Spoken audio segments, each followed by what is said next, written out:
Olá, bem-vindos de volta ao canal. Quem ainda não se inscreveu, aproveita, vai lá, se inscreve. Dr. Luiz Francisco Reis. Nós estamos falando sobre terceiros molares. Nessa segunda parte, eu quero abordar algo de indicações. E para isso a gente precisa entender necessidade e oportunidade de se realizar ou não o procedimento, ok? Então vai lá, se inscreve, aproveita ao máximo. Retomando aqui uma frase de Dalai Lama, em que ele sugere, né, que nós devemos nos orientar. Se puder, ajude os outros. Se não puder, ao menos não lhe faça mal. Então, o que isso significa? Que nós devemos conhecer as nossas limitações, para não acontecer o que nós vemos aqui nessa radiografia panorâmica, onde a pessoa imaginou que seria capaz de realizar a extração do dente 48 e acabou prejudicando e causando um mal maior ao paciente. Então, devemos sempre conhecer nossas limitações, além, lógico, das condições gerais e a idade do paciente. Alguém me perguntou, a idade é importante? Claro que a idade é importante para a gente avaliar sobre necessidade e oportunidade. Além do conhecimento e habilidade que nós devemos ter. Eu conheço, eu sei, eu consigo, qual é o meu limite? Tenho habilidade, tenho instrumental, tenho capacidade? Não, não faço. Encaminho. Não, não precisa. Não tem problema. Então, necessidade e oportunidade fundamental, idade do paciente, condições de saúde desse paciente. Quando nós falamos de necessidade e oportunidade, eu gosto de mostrar esse caso. Gosto de exemplificar com casos clínicos, tá? Então, aqui uma paciente oriental, seus 15, 16 anos, me procurou para fazer a extração dos terceiros molares. E eu falei para a mãe, os inferiores já estão na época, nós podemos realizar esse procedimento. Mas eu vejo que esses dentes superiores, 18 e 28, poderiam esperar um pouquinho. Não é o momento, não é necessário que se faça já sob anestesia local. Se pensássemos em anestesia geral, tudo bem, faríamos os 4.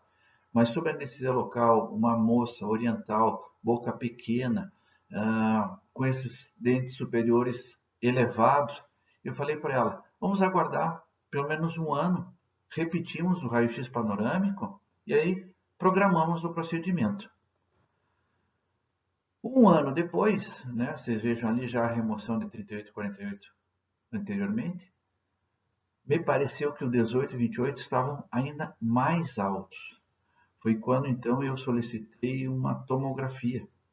De fato, o tecido que envolve esses dentes, 18 e 28, estavam empurrando esses dentes para dentro do seio maxilar. Falei, agora não dá mais para esperar. Vamos ter que realizar esse procedimento. É necessário que se faça agora, né? E aí a gente tem os dois dentes extraídos com os seus tecidos pericoronários respectivos, sem nenhuma outra complicação. Ah, houve comunicação? Tratamento de comunicação num primeiro momento é fechamento de primeira intenção. Vamos abordar isso num outro momento, tá? Num outro vídeo, mas falando de necessidade e oportunidade.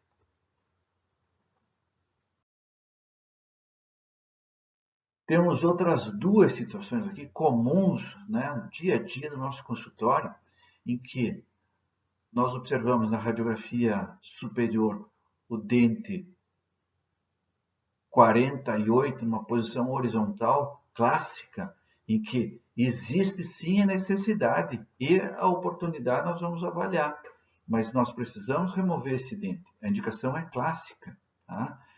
O dente 38, com histórias de pericoronarite, também com indicação. E se vamos remover 38 e 48, devemos sim programar as extrações de 18 e 28 também. Tá? Numa outra situação, aqui nessa radiografia inferior, nós vemos uma impacção do dente 47 e uma impacção também do dente 48. Todos concordarão comigo que é necessário remover esses dentes, né? Qual vai ser o planejamento? Remove o 48 e tenta o tracionamento do 47. É uma opção. Remove-se os dois. Outra opção. A gente tem extrusão do dente 17, que deve ser avaliada. Qual é o risco de uma parestesia? Está na hora de solicitar uma tomografia, como nós vimos no vídeo passado. E existe um risco de parestesia? Com certeza. E o paciente tem que estar ciente. Mas não por isso vamos deixar de atender o paciente. Com risco ou sem risco, né, é a nossa função orientar o paciente e dar possibilidades alternativas de tratamento. Três situações aqui. Primeira delas, o dente 18 invertido. Tem necessidade de ser removido? Só porque você localizou um dente retido? Vamos avaliar pós e contras. Qual é a idade do paciente? Tem risco de fraturas? Está fazendo cárie? Como é que está o tecido pericoronário sujeito a variações císticas? Segundo caso, paciente 32 anos. Dentes 48 e 38. 32 anos, pelo menos uns 16 aí. Totalmente retido, ou incluso, como alguns gostariam de chamar. Eu gosto mais de chamar de dente retido. Sem queixa, uma descoberta radiográfica. Precisa ser removido? Diferente desse terceiro caso, do paciente de 16 anos, jovem. Então, uma das indicações é prevenção. Paciente com 32 anos, eu vou prevenir o que? Se já está aí há tanto tempo. Paciente com 16, é uma cirurgia de prevenção. Talvez os inferiores já, ou podemos aguardar? Podemos aguardar. Não vejo obrigatoriedade de se remover neste momento. Pode? Pode. Mas pode aguardar? Também. Superiores? Se fosse meu filho, eu aguardaria. Os inferiores? Conhece o paciente? Faz controle? Podemos agendar para o ano que vem, daqui a um ano, repetir esse raio-x? Ou já prefere fazer? São situações diferentes em que a idade pesa para a nossa avaliação, para o nosso diagnóstico final entre necessidade e oportunidade. Olha esses dois casos aqui, de um 38 e um 28. O 38, nessa radiografia superior, o paciente procurou para fazer uma cirurgia de protocolo. Quem iria indicar essa extração? Não há a menor indicação de se fazer a remoção desse 38 perdido nessa região, né? No caso inferior, o dente 28, nessa radiografia panorâmica, também necessidade de fazer enxertos, onde eu fiz enxertos, instalei implantes e não removi o 28 e não vejo necessidade nenhuma. Todos os procedimentos que eu realizei nesta paciente, o dente 28 não interferiram em nada. Então não vejo por que realizar um procedimento cirúrgico invasivo com uma osteotomia, talvez infecções de seio nessa paciente. Tá? Vamos mostrar um outro caso.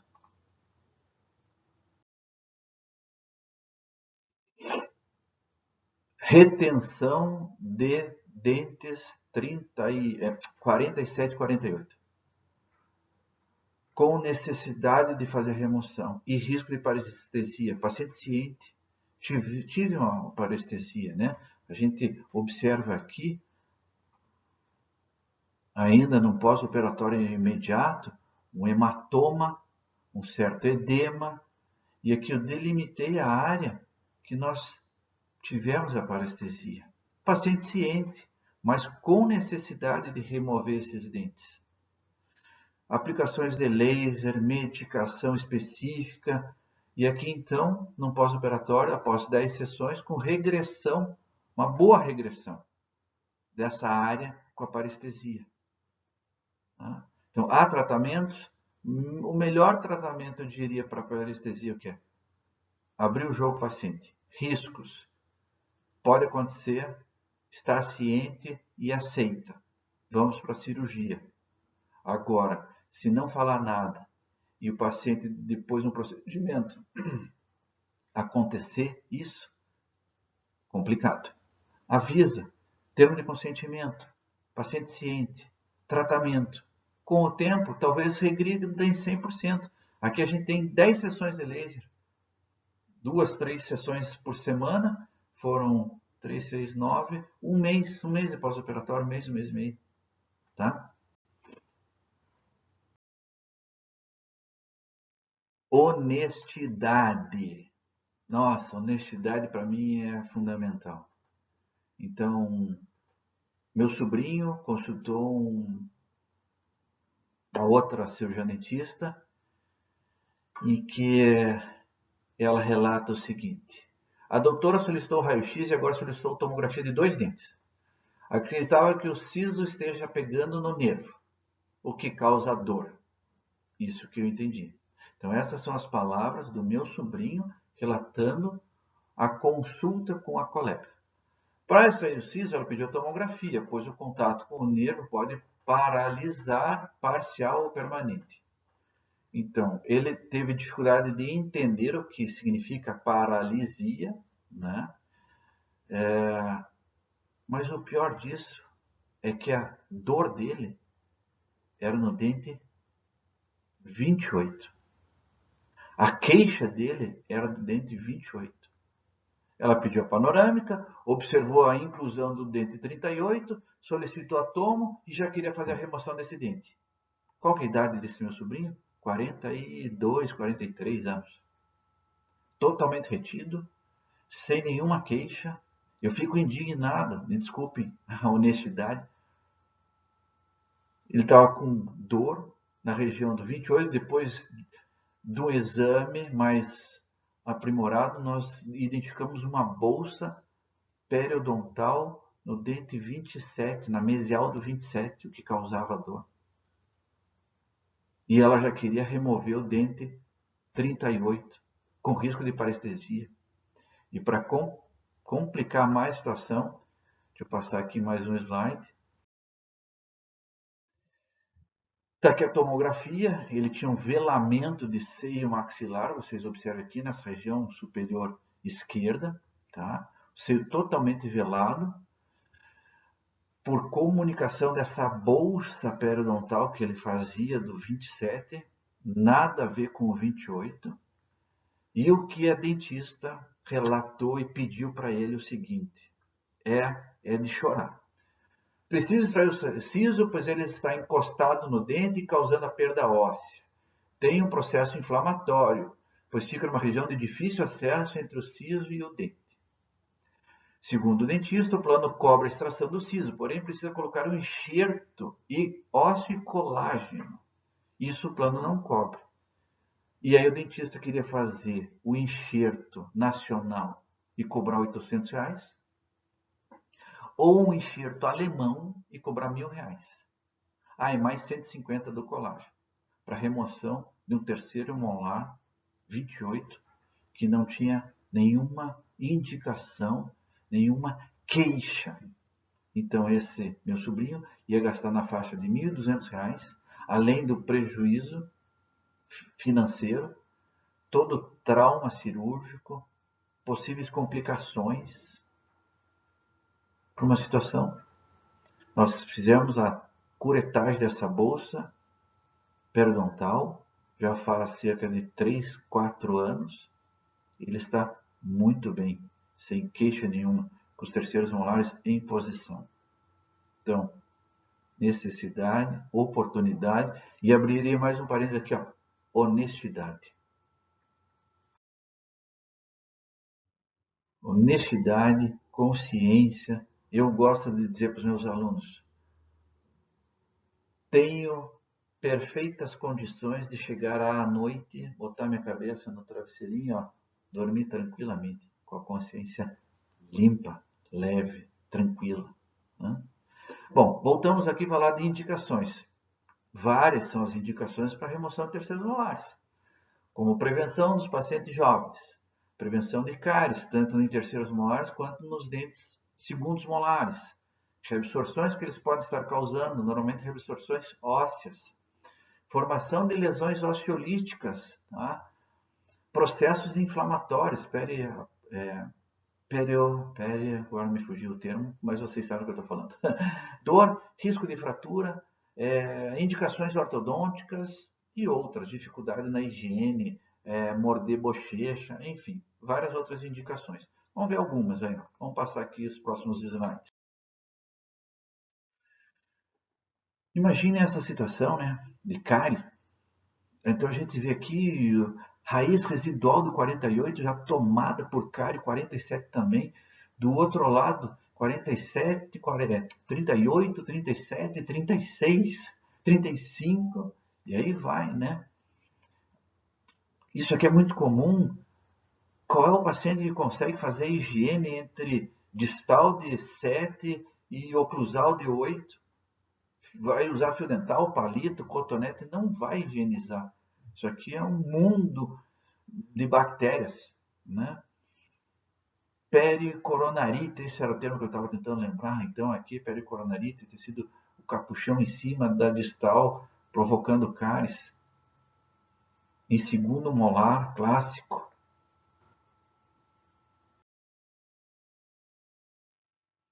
Lesões osteolíticas, tá? Então, nessa situação aqui, ó, o paciente procurou o colega, e aí eu vou fazer um elogio ao colega, com a indicação de extração do 28. E o colega pediu a panorâmica, quando encontrou essa lesão associada ao 38. Então, nós fizemos a remoção do 28, do 38, sob anestesia geral em hospital, colocação de uma placa para estabilidade da mandíbula, para evitar riscos de fraturas, né? E eu optei em deixar o dente 48. O paciente na época tinha 45, 46 anos, tá? E essas aqui são as condições pós-operatórias imediata de uma parestesia de alveolar inferior, toda a região de mento, lábio, aplicações, como já conversei com vocês, de laser. O paciente está extremamente satisfeito com essa regressão. E aqui a panorâmica de 2 anos pós-operatório, com regressão total da lesão, placa em posição, neoformação óssea e o dente 48 sem queixas nenhuma. E vai permanecer lá. Eu não vou remover, tá?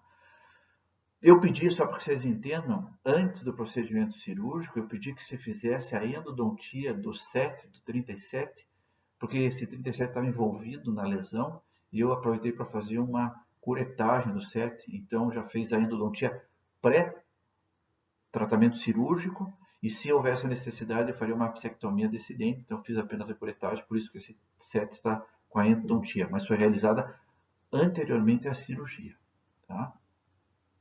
Vamos para mais um caso?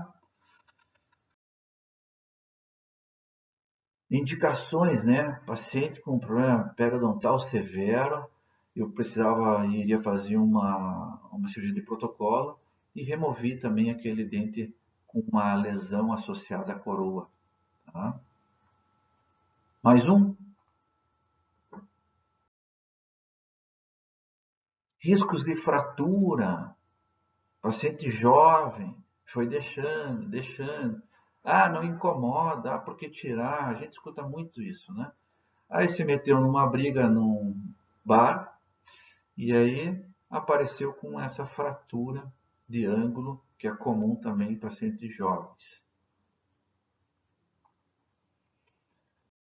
E como outras indicações, esse paciente com uma paralisia cerebral e tetraplegia, com extrema dificuldade para fazer a higiene desses terceiros molares. Na verdade, a higiene bucal era toda feita pelos pais e foi uma briga com o convênio para que pudesse liberar a realização do procedimento sob anestesia local em hospital. É quase um ano de vai e volta, mas são indicações que a gente precisa pensar na saúde do paciente. Fazer higiene, os pais realizarem higiene já é complicado. Higiene no terceiro molar, muito mais complicado, né? Então também a opção de se removê-los sob anestesia geral. Concluindo aí, ó, antes da conclusão, vai lá e acessa o canal e se inscreve no canal, Dr. Luiz Francisco. Então, como conclusão dessa segunda etapa dos terceiros molares, planejamento. A gente tem que ter um planejamento correto, tá? E quando a gente fala em planejamento, a gente tem que lembrar sempre de necessidade e oportunidade. Pensar não só tecnicamente na posição que o dente está, se é viável, se eu tenho condições, quais são os riscos. Pensar no paciente, nas condições gerais do paciente, na idade do paciente e a experiência que a gente vai adquirindo com o tempo, ok? Dia da mãe, né? Então, deixar aqui esse recado para vocês, que a gente precisa enfrentar desafios, a gente precisa crescer profissionalmente, né? A gente tem que ter bastante cuidado e conhecer nossos limites. Então, fica aí de volta a indicação para vocês se inscreverem lá no canal. Próximo vídeo será sobre técnica cirúrgica. Então, a trilogia de terceiros molares, nós terminamos no próximo vídeo com a técnica cirúrgica. Até lá!